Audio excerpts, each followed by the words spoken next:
Good morning, class 11s. We're currently doing the chapter Indian Sociologist, and we've already done GS Code. So, here in this video, we are going to learn about D.P. Mukherjee, whose full name is Durjati Prasad Mukherjee. And there is this small box in which the biography of D.P. Mukherjee has been given. So, please go through it in order to understand the discipline he was from and his works, okay, and when he was born and all of that. Only a brief introduction, okay. So here we are directly going to the text, that is, let's begin. So D.P. Mukherjee was one of the most influential scholars. So he was a very influential scholar. He was important and he has influenced a lot of scholars. D.P. Mukherjee came to sociology via history and economics. So his discipline, his actual mother discipline was history and economics, but then he has worked a lot on the subject sociology. He was strongly influenced by Marxism. So I think you remember the last chapter, Western Sociologist, where we studied about Karl Marx. So this person was influenced by Karl Marx, whose theory is known as Marxism. He has written many books in English and Bengali, and his work, Introduction to Indian Music, is considered to be a classic. So he has written extensively on tradition and change. Okay, the changes basically in relation to Indian society. So let's begin. D.P. Mukherjee deviated from history and economics as he strongly felt that the study of social system is very important. Like I mentioned, his mother discipline was history and economics, but then he came to sociology. That was because he considered, or he felt, that social system, the study of society and the various institutions of society is very important. He argued that the first duty of an Indian sociologist is to study and know the Indian traditions. So he also pointed out that the major duty, okay, of a sociologist who are Indian is to understand the Indian traditions. Not only the past but also the changing and living tradition should be studied. So when he says that the Indian sociologist should study Indian traditions, he's not only talking about the past traditions but as well as the present and the living traditions. So here, what is living tradition?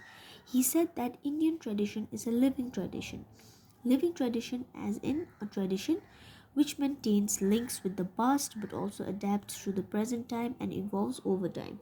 So according to him, Indian tradition is a living tradition. And what is living tradition? Meaning, it is a tradition which it takes from the past, okay, it has the characteristics of the traditions of the past, but it also adapts to the present, and it keeps changing, but then it does not forget, like, it is always linked to the past, and it also adapts to the present time. So he also argued that it is not enough for an Indian sociologist to only be a sociologist. He must be an Indian first. So as you know how sociology has first emerged in the West and it has come to India during the colonial time. So he says that if a person in India is a sociologist, he should not, being a sociologist is not enough. He has to be he has to be submerged in the Indian traditions and cultures, okay. So he must be an Indian first. He has to focus on the folkways, mores, customs, traditions in order to understand the social system. So he says that they have to focus on the Indian traditions, Indian customs, cultures in order to understand the social system. He further pointed out that the Indian sociologist should be familiar with both the high and low cultures. So high cultures meaning the mainstream cultures, the important cultures, and low cultures meaning the local cultures. So he should learn the Arabic, Sanskrit, Persian, as well as local dialects. So the Indian sociologist should not only be familiar with these kind of important Indian languages like Arabic, Sanskrit, and all, but then he or she also has to learn the local dialects, the local languages, okay. So D.P. Mukherjee also pointed out how Indian society isn't an individualistic society. So how Western societies are called individualistic societies. People in the West are individualistic, meaning they are more self-centered. Okay, they think they are more self-centered and they do things individually, and all of that. Okay, whereas that is not the case in India. There is more of, it is more of a collective society. Okay, the Indian society is oriented towards groups, sect, caste, etc. Yeah, so as I told you that Western society is individualistic, meaning people are more self-oriented, like keeping only formal relationship and all of that. That is not the case in India, because like groups, sects, caste are given a lot of importance. He pointed out that the root meaning of the term tradition is to transmit. So he's saying that the meaning of the term tradition is to transmit, to transfuse, to transfer. Okay, so thus traditions are rooted in the past and are kept alive through recalling and retelling of stories and myths. So how do you understand, or how do you all have your own traditions, right? But how do you know it? It does not just come in your mind. You read about it. Your the elder people in your family, the community tells you about it, so they are recalling and retelling the stories of your traditions, right? And that is how traditions exist, and traditions, they they remain alive. Okay, so internal and external sources of change are present in all societies. So change is both internal and external. So here they're saying that in Western societies, economy is the internal source of change.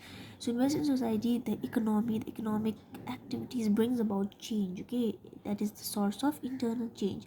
But in India, that is not the case. He pointed out that in India, class conflicts have been covered by caste traditions. So he's saying that class conflicts, meaning the high caste, low class, the conflict between these like caste, if there is a conflict, you know, the caste traditions, the caste system, it helps to cover it. Okay, because no matter what your class, you you click or you link with your caste counterparts. Okay, the people who are of your caste. So there he's saying that economy or economic traditions, it does not really bring about a change in the Indian society, because any conflict that takes place due to all these economic issues in India, it is covered by caste traditions. D.P. Mukherjee recognized three principles of change in the Indian tradition, that is Shruti, Smriti and Anubhava. Okay, so Anubhava means personal experience, what you actually experience, what the collective, the group, the society experiences, which is the most important source of change. So it is Anubhava, or the collective experience, which is the major source of change in Indian tradition. The high traditions were centered in Smriti and Shruti. Okay, just remember the names. So lastly, he considers Anubhava and Prem as superior agents of change. So he considers collective experience and love as the major source of change in the Indian tradition. So lastly, tradition ensures that the pressure of conflict and rebellion brings about change without breaking the society. So although there is conflict in the society, in the Indian society, although there are clashes, okay, people are rebelling, but then traditions, it limits the individual, so that they bring about change. The conflict, the rebellion, it brings about change, but it does not really break the society. Okay,